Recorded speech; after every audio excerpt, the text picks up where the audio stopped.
Guys, వీరభద్రుడు movie చూసారా? ఇందులో మనకి కరుప్పయ్య స్వామిని చూపిస్తారు.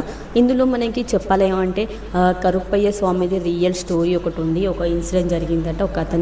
ఒక అతను బస్సు డ్రైవింగ్ చేస్తూ ఉంటాడు. సో చాలా స్పీడ్గా వేగంగా వెళ్తూ ఉంటాడు. సో ఆయన స్పీడ్కి అనేది తెలియదు, ఎంత ఉన్న స్పీడ్ ఉన్నదని తెలియదు. ఆ స్పీడ్గా వెళ్తూ ఉంటాడు.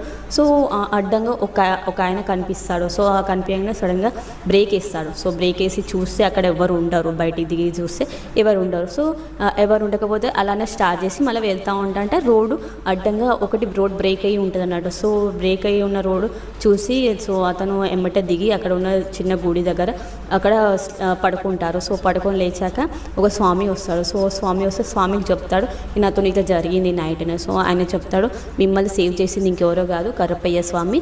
సో అప్పటి నుంచి ఆ వ్యక్తి ఎవరైతే బస్ డ్రైవర్ ఉన్నారో ఆ వ్యక్తి ప్రతిరోజు కరుప్పయ్య స్వామి భక్తుడు అన్నట్టు. సో దీన్ని బట్టి మనకి ఈ వీరభద్రుడు మూవీలో కూడా అలానే చూపిస్తారు.